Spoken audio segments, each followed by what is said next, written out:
Thanks for coming out. I think this bye week came at a really good time. I'm thankful that it hit when it did. It's obviously been a tough stretch here, playing against some really, really good teams, as every team is in the SEC. But I think the break came at a good time. It's been a good week. We had Monday off, practice Tuesday, Wednesday, had Thursday off, and then we'll get back after it today. So definitely doesn't get any easier, but I like where our team's headspace is at, and think it's been a good week for us. In the past week, what are some of the things that you kind of looked at film-wise to say, like, that's a good thing that we should probably continue? I think more than anything, right now it's, at this point in the year, you don't reinvent the wheel. You just try to tweak some things and clean up some things, timing, challenges on offense, spacing, watch film with your players, try to it's a game of inches, and it's just, it's like I said, just cleaning up things, and the timing and the spacing has been huge for us, and I think that's been good in our film sessions, and as we broke down South Carolina and then had some individual film sessions with our players. Defensively, so much of what we do, we're not going to, grow 6-7 over the week, and, we can't change that, but we can change angles and rotations and things like that, and everybody we play in the SEC will play them a little bit differently based on their personnel. But like I said, I think it's been a really good week for us. Robin, going up against a team like Tennessee, who's on that 7-game conference win streak, just how important is it to start early out of the gates and kind of take some wind out of their sail? Yeah, that was something we talked about going into that South Carolina game. We just hadn't been starting real strong, and I thought, against South Carolina, obviously that first quarter was really good for us, and I just like the aggressive. I like the pace that we played with. I thought we played with tremendous pace, and that's something we've talked a lot about this week too, is just, shot selection and the pace that we need to play with. So I thought that was big against South Carolina. I think that's big in all games, and so hopefully, we'll see that trend continue as we go into Tennessee. Coach, with this kind of gauntlet run conference play that you've been through many times, what are kind of the messages that you're sharing with this team as you go through the highs and the lows? Yeah, well, I don't know if our schedules, I'd love to go back and look at it. I don't know if we've ever had quite, just the way the schedule fell out or played out with the teams that we've played back to back to back. And so definitely been very challenging, but again, it's about staying true to, just who we said we were going to be, and not wavering through the highs and lows.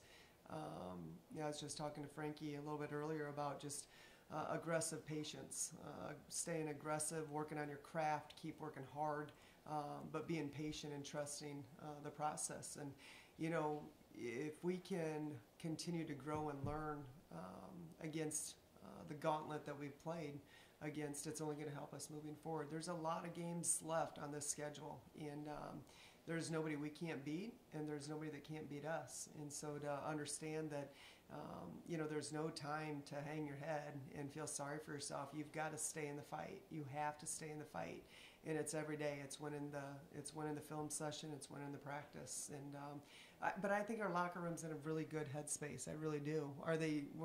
Is it hard? Yeah. Is it frustrating at times? No doubt about it. But they continue to, pick themselves up, and they understand the mission, and I anticipate we'll have another good practice today. Jayla, just kind of wondering, where's your knee like, kind of health-wise, and how are you feeling kind of going into this bye week coming out of it?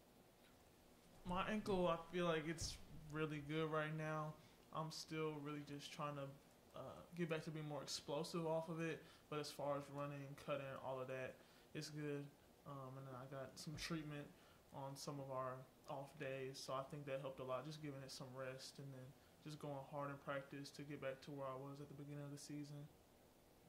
With this gauntlet that we talked about, there's a lot of really good post players in SEC. How have you kind of gone up against them? How would you kind of evaluate yourself now? Well, I just go into the games knowing I've played these girls since I was 12, 13. Like, I've been playing elite competition, so I don't see it any different. Like, oh, I'm going against who or this. Like, I just go out and play, be aggressive, do what I can to get stops, get rebounds, and I really want to focus on rebounding more. So, but just going out and playing defense. I think Coach, slightly off topic, but could you take me through what went into kind of bringing Mama Dembele to this program and the impact she's had, not just this season, but also in years past for you guys? Yeah, just really fortunate. Coach Ashley Bracey was our international recruiter at the time, and she had seen her play in some international tournaments, and you know, we got on the phone with her right away, and really, I thought, built a good connection. I mean, she speaks, what is it, 6 or 7 languages? It's just unbelievable. Like, how cool is that? And so, you know, she had to. So we built really good relationship on the phone, and we got her to commit to an official visit. And I think the visit was good. She's all about relationships. Relationships are really important to her. Going that far away from home, I think she wanted to go into an environment that she felt like could be another extended family for her.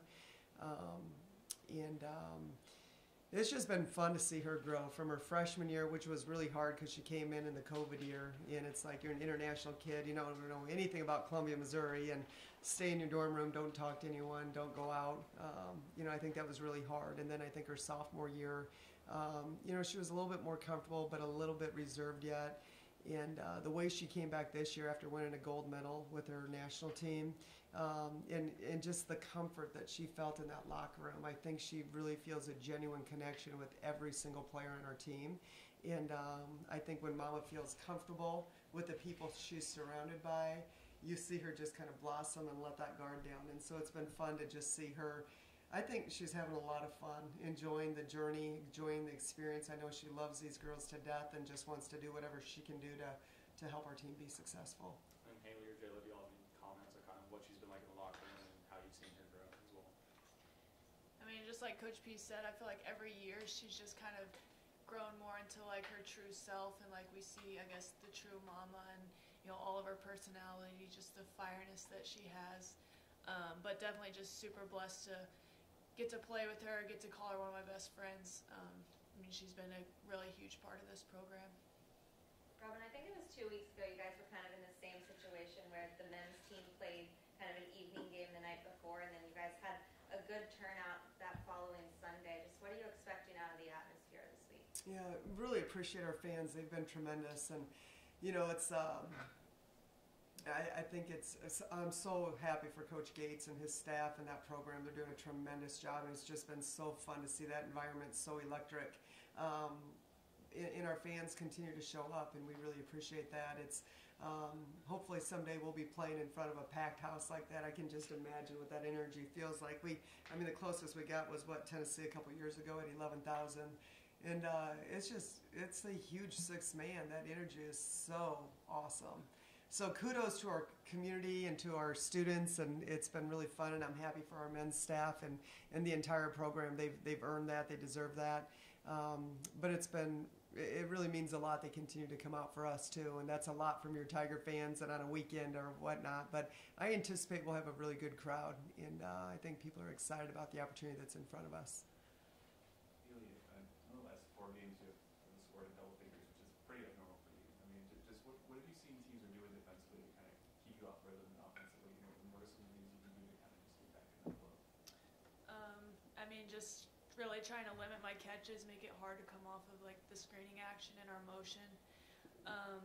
I think just having the mindset of, you know, doing my work early, creating the separation on those screens, but at the same time just staying in the mindset of like just trusting the flow of our offense and taking what I get, getting the best shot we can for our team.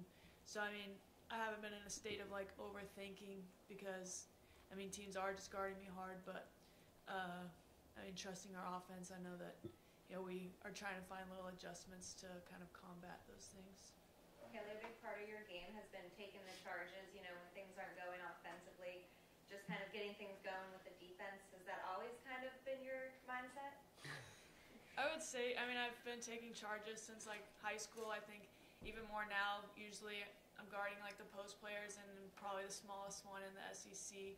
So it's definitely just something I take a lot of pride in, and I think, you know, it's really a big part of my game. And I think also just the energy that it brings whenever you can take a charge and get a huge stop is just huge for a team.